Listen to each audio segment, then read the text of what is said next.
So now we're going into Leaf Storm as Blaze. I played this level so many times as Sonic that playing it as Blaze, it kind of throws me off, especially since there's these stupid walls that constantly block your path. So even though you can soar in the air with your air tricks, a lot of times you'll just get stopped by walls, and I don't really like them. I feel like they're put in the game because they didn't anticipate that you were going to use the air tricks at all. I see another wall, and if you did an upward air trick, you wouldn't have been able to progress anyways. Her forward air trick sends her fast really far and suddenly, and what she does, it's very easy to do diagonal air tricks by accident, and you can end up falling to a bottomless pit or a lower route because you get confused. It's not that big of a deal though. See, another wall. Why is that wall there? But anyways, another thing you have to keep in mind with Blaze is that her individual tricks don't give you nearly as much points as Sonic's do. So you gotta press B more times with her than with Sonic. That's the only way that you can get to a 3,000 point bonus. I like the way the electric shields look in this game. They have a sort of purplish tint to them. It looks pretty cool. But yeah, isn't this so much better than Leaf Storm's actual theme? Like, I don't know, I like Palm Tree Panic more. I feel like it suits a first level more. It makes you feel so much more happy and cheerful. It does such a good job. I don't know, like, I just prefer when video game music is suited to the context. And a lot of the times, like, one of the biggest problems I have with Rush's soundtrack is that none of its songs are suited to the context. Aside from the cutscene music and the special stage theme, which I actually like. I like the special stage theme. Like, I feel like it sort of suits it, and it sounds nice and happy.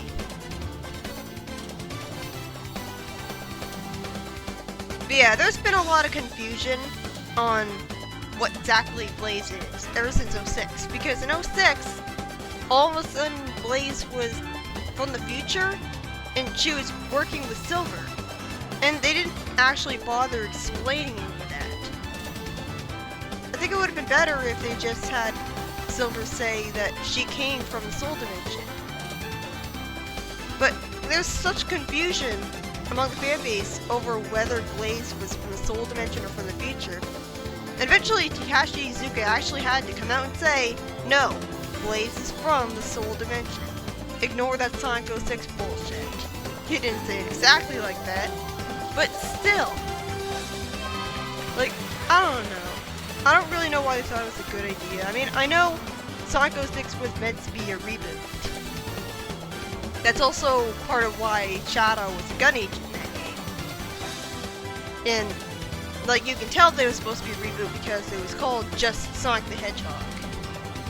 And so I'm partially...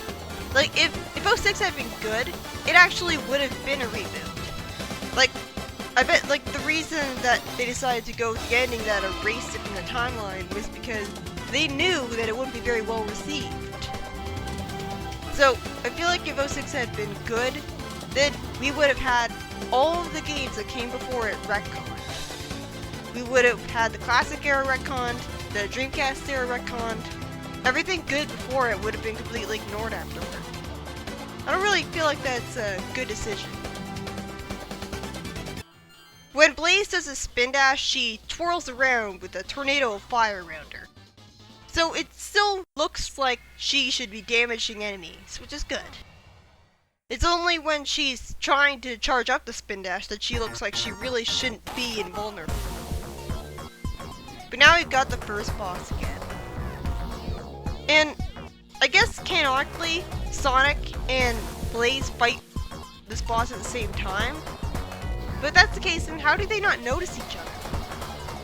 Oh yeah, here's how you die to this boss. This is the insta-kill attack. If you happen to be on the wrong part of the arena when it was doing that attack, then you're doomed to die there. And I died twice to it when I first played the game. But yeah. Blaze's bosses aren't really that different. In fact, they play exactly the same. I think there's some minor aesthetic changes between Eggman's version of the boss and Eggman Nega's. But other than that, like, Cream is in the bottom screen instead of Tails. Like, when Tails is in the bottom screen, he constantly had his fists moving up and down, and it kind of looked like he was milking a cow. But here you've got Cream, and the characters always cheer you on, and they scream no when you get hit. Some reviewers complained about that, actually. I don't really mind, although I guess it can be visually distracting. So I talked about how Blaze's backstory has a lot of confusion to it. But Eggman Nega's backstory is the most confusing of all. In fact, a lot of people call him a walking plot hole. Because Eggman Nega was introduced in Rush. Like, everyone just assumed that he was the Soul Dimension equivalent to Eggman. Although, I'd like to point out that at no point in Sonic Rush or Rush Adventure is it obviously stated that Eggman Nega has been there for a really long time and has always been the Eggman to that dimension.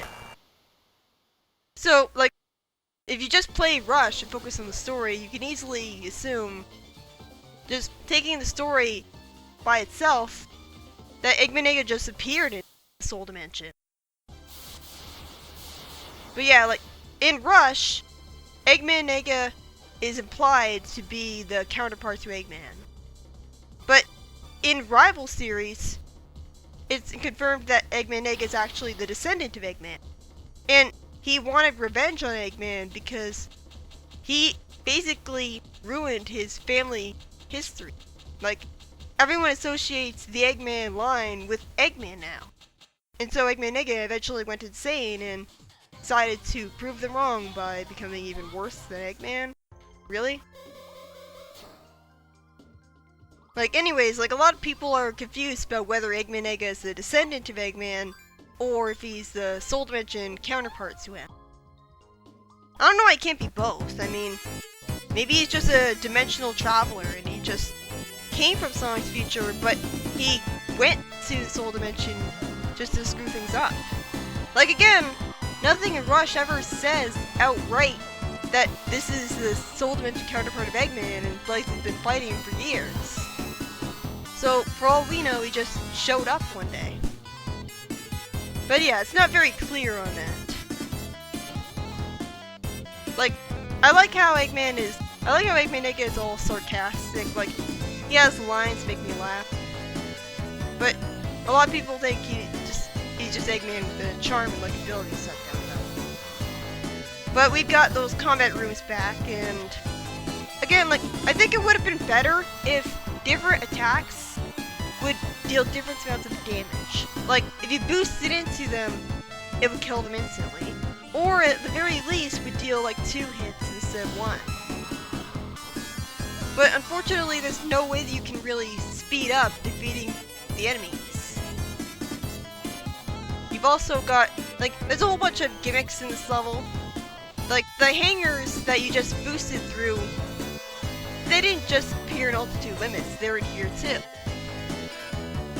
Like, this gimmick is pretty pointless, and as you can see, the special stage swings aren't in Blaze's story. They're only in Sonic's, which sucks because Blaze has air tricks that can send her upwards really high. And it's like, you might think, oh, I can use Blaze to get the special swings easily. Nope. And I guess it makes sense because Sonic is the one collecting the Chaos Emeralds, but still. And it also seems pretty unfair, like, Blaze gets the Soul Emeralds from beating her boss fights. Why can't Sonic do that? Like, I mean, I know that normally Sonic gets this Chaos Emeralds from special stages. But still, like, it would have been a lot more convenient to just get the Chaos Emeralds as I progress through the story. Like, why do I have to beat a bunch of stupid minigames just to unlock the last story? It doesn't really seem all that great to me. You got these things that you jump on and boost on, and they send you to the next area. They're kind of pointless, like, I don't know why you can't just keep on boosting to the right. I guess they feel like a pathetic attempt to shake things up. Like, the level design of Rush is pretty gimmicky. Like, there's a lot of gimmicks in it to try to make it feel less samey because Advance 2 had a lot of accusations of just hold right to win. This game tries a lot of gimmicks in its level design, and by doing that, well, sometimes the gimmicks ruin the pace, sometimes they don't. Sometimes they just throw you into bottomless pits a whole bunch, and sometimes they're completely inconsequential.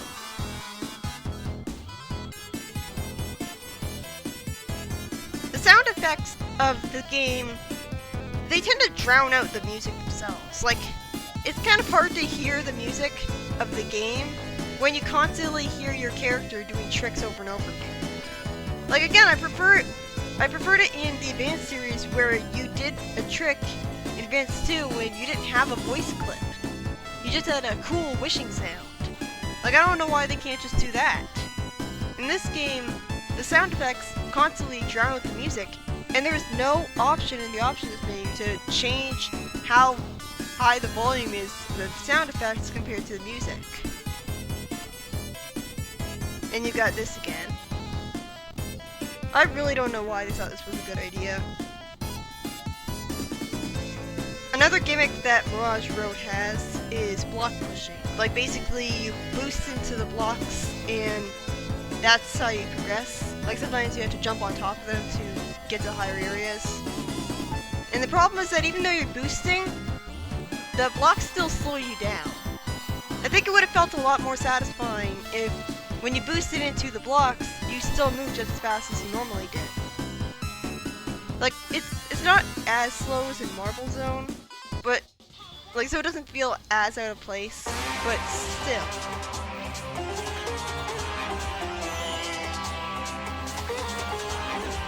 Yeah, like, I think this music is a lot better than the music that they use for the actual level. Like, I don't know, like, I feel like Sandopolis suits a desert really well. Although, when I hear it, I kind of get filled with dread and want the level to be over because I associate it with my memories of Sandopolis. Like, Sand Ruins is a really good theme from Sonic Riders. It can get repetitive though, but it's still pretty good. Like, I don't know, I wish they used music like this, instead of music that doesn't actually suit the setting of the levels. Like, some people like the Rush soundtrack, like hell, everyone likes the Rush soundtrack. Like, a lot of people are like, wow, like, this is so happy and bouncy. I don't know. I didn't think the Sonic R soundtrack there. Like, I just don't really like how it doesn't suit the setting at all. And it doesn't suit Sonic. Like, Sonic should have electric guitars, and it should be trying to have music associated with the context. Like, this music doesn't, like, the music of the actual game doesn't really suit anything. Plus, it's got lyrics that don't really mean anything. A lot of times they're just meaningless scatting, and, like, to be honest, if I'm gonna have lyrics in a song, I want them to mean something. Like, I want them to be an actual message. I want them to sound good, singing-wise. But, like, the lyrics in the Rush soundtrack don't really, they're just there. And they're pretty repetitive, too. Like, a lot of times, the lyrics just repeat themselves over and over again.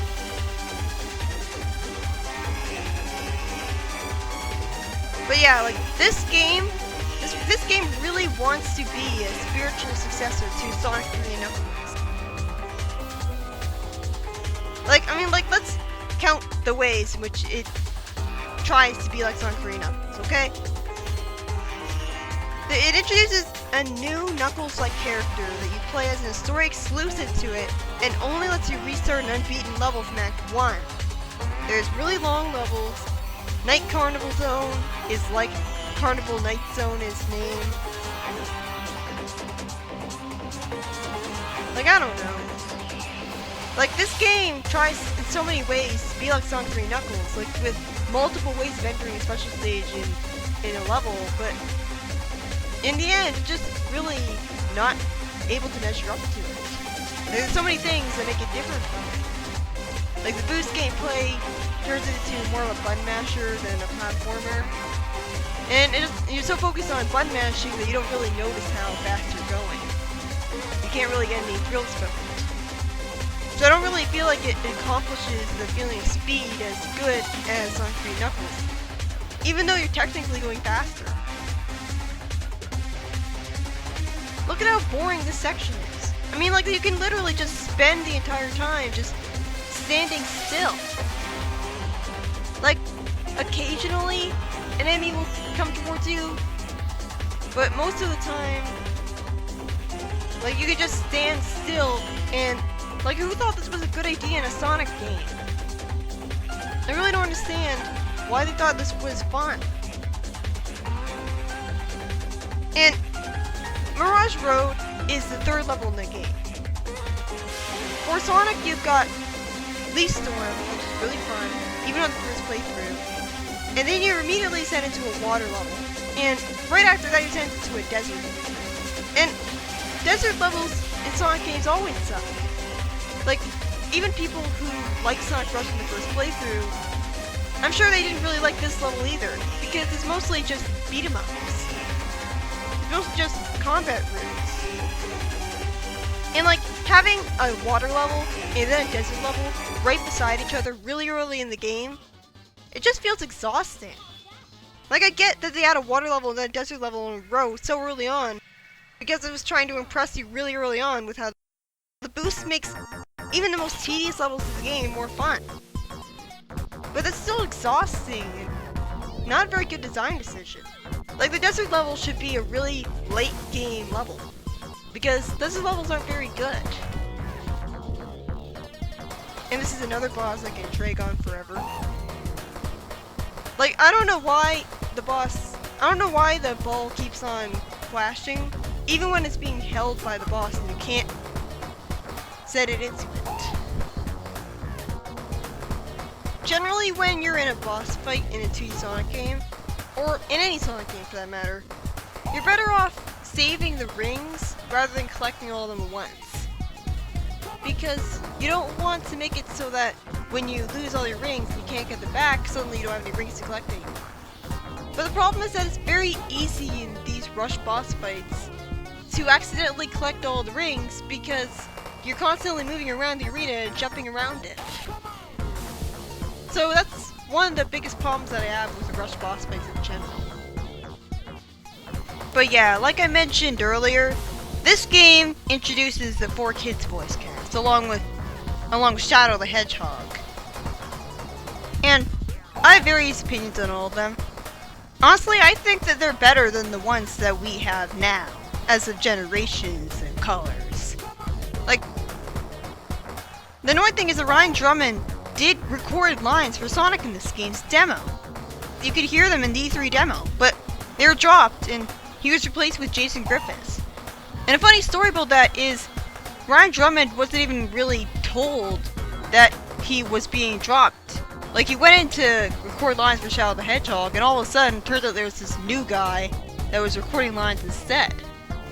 Like, that's pretty dickish. Like, you'd think that you would at least call the voice actors and tell them that they're fired. But yeah, we've got Jason Griffith as the voice of Sonic now. And to be honest, he's my favorite voice for Sonic. Like, he's associated more with the Dark Age, while the previous voice actor is associated with the Dreamcast era, and the modern era is associated with Roger Craig Smith. But like, I don't know, I like Jason Griffith because he actually tries to sound like the previous voice actors for Sonic. Like, Roger Craig Smith does not sound like Sonic at all. At least with Jason Griffith, he sounded a bit like Sonic in the previous, like, in all the previous attempts to voice him. He sounded kind of high-pitched, nasally. He sounded like someone who is full of excitement and adventure. He sounded like someone who was cocky and young. Let's get that out of the way. Because Roger Craig Smith kind of sounds too old to be Sonic. Like, I don't know. So I prefer Jason Griffith as Sonic in most cases. It's a shame they dropped him. The voice cast of Sonic Rush was him, Erica Schroeder, I guess, as Blaze. Like, Erica Schroeder is Blaze's voice actress. She does a pretty good job. She has a perfect voice for her. And she called herself by the alias Vera Hudson for some reason. Like, I don't know why. I guess she was ashamed to be voicing a Sonic character. But anyways, I'll go on more about this in the next part.